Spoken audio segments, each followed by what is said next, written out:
India recently Europe का biggest oil supply बन गया है। आप भी सोचे होंगे कि इंडिया और ऑयल सप्लाई, इंडिया तो ऑयल का बिगेस्ट इंपोर्टर है, तो वो यूरोप को कैसे ऑयल सप्लाई कर सकता है?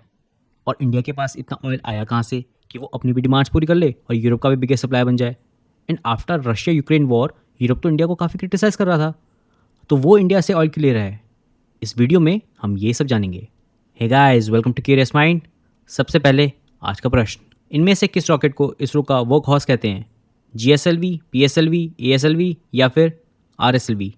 कमेंट सेक्शन में आंसर कीजिए और इसका सही आंसर मैं दूंगा वीडियो के एंड में। ऑलराइट, इंडिया यूरोप का बिगेस्ट ऑयल सप्लाई कैसे बना? तो फर्स्ट ऑफ ऑल हमें यह समझना होगा कि इंडिया रिफाइंड ऑयल का बिगेस्ट सप्लाई बना है, ना कि क्रूड ऑयल का। इंडिया क्रूड ऑयल इंपोर्ट करता है और रिफाइंड ऑयल को एक्सपोर्ट करता है। अब आप पूछेंगे कि ये क्रूड ऑयल और रिफाइंड ऑयल में डिफरेंस क्या है? देखिए, क्रूड ऑयल एक फॉसिल फ्यूल होता है जो कि प्लांट्स और एनिमल्स के रिमेन से बनता है। इसे बनने में मिलियंस ऑफ ईयर्स का टाइम लगता है। इसमें बहुत सारी इंप्योरिटीज़ होती हैं और इसलिए इसे रॉ फॉर्म में यूज़ नहीं किया जा सकता। तो इसे यूजेबल बनाने के लिए इसे रिफाइनरीज में रिफाइन किया जाता है। इसमें से इंप्योरिटीज़ निकाली जाती हैं और आफ्टर रिफाइनिंग इससे बहुत सारे प्रोडक्ट्स बनते हैं, जैसे कि petrol, diesel, jet fuel. India fourth largest refiner है इन द होल वर्ल्ड। अब ये सब बेसिक समझने के बाद शुरू होती है असली कहानी। After Russia Ukraine war, Europe Russia से ऑयल इंपोर्ट बैन कर देता है। And mind you, Russia Europe का बिगेस्ट ऑयल सप्लायर था। अब रशिया से ऑयल बैन कर तो दिया, बट डिमांड तो पहले जितनी है ना, तो यूरोप में ऑयल की कमी होने लगती है और ऑयल प्राइसेस बढ़ने लगते हैं। बट आप पूछेंगे कि ऑयल प्राइसेस क्यों बढ़ने लगे? क्योंकि जब सप्लाई कम हो जाए और डिमांड पहले जितनी रहे तो इवेंचुअली प्राइसेस बढ़ जाते हैं। तो ये सब समझ आ गया। अब पैरेलली रशिया में क्या होता है कि यूरोप के ऑयल बैन की वजह से उनके ऑयल एक्सपोर्ट कम हो जाते हैं। तो रशिया को भी ऑयल कहीं ना कहीं एक्सपोर्ट करना था, तो यूरोप नहीं तो कहीं और सही। तो रशिया इंडिया को डिस्काउंटेड रेट पे ऑयल सप्लाई करने लगता है। पर आप पूछेंगे कि डिस्काउंटेड रेट में क्यों? तो ये आपको आगे पता चलेगा। तो come back to the story. अब इंडिया को चीप रशियन ऑयल मिल रहा था और इंडिया के पास ह्यूज रिफाइनिंग कैपेसिटी थी। इंडिया ने रशिया से क्रूड ऑयल इंपोर्ट करना शुरू कर दिया और उसे रिफाइन करना शुरू कर दिया। एंड यूरोप को ऑयल की कमी हो रही थी तो उसने इंपोर्ट करना शुरू कर दिया। And that's how India became Europe's biggest oil supplier. तो बेसिकली हो क्या रहा है? यूरोप ने रशियन ऑयल बैन कर दिया due to Russia Ukraine war. Russia ने चीप डिस्काउंटेड ऑयल इंडिया को बेचना शुरू कर दिया। इंडिया ने उसी रशियन ऑयल को रिफाइन करके यूरोप को बेचना शुरू कर दिया। एंड एट लास्ट यूरोप ने वही रशियन ऑयल इंडिया से खरीदा जिसे उसने बैन किया था, with extra transportation cost.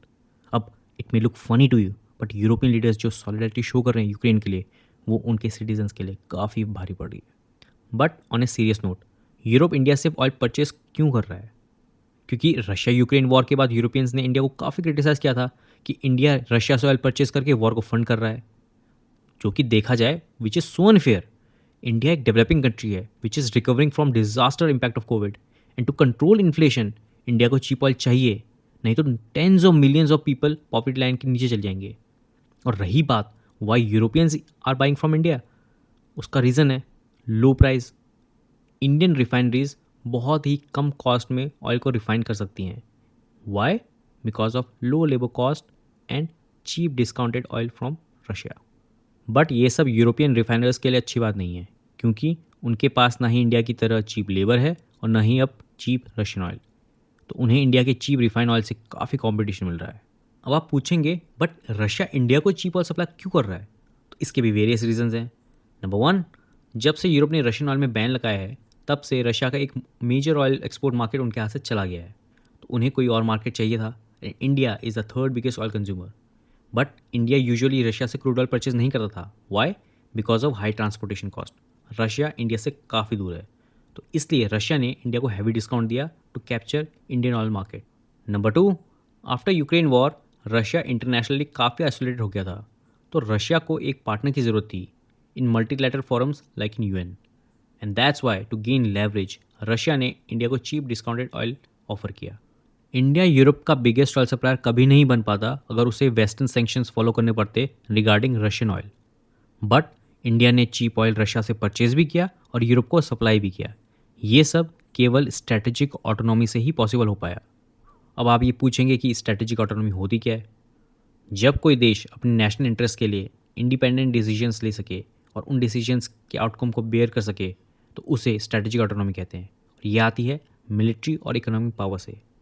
India को भी स्ट्रैटेजिक ऑटोनॉमी से काफ़ी फ़ायदा हुआ है। जैसे on one hand Indian military के मोस्ट ऑफ द इक्विपमेंट्स भी रशियन ऑरिजिन के हैं, and on other hand India US का भी पार्टनर है in quad to counter China.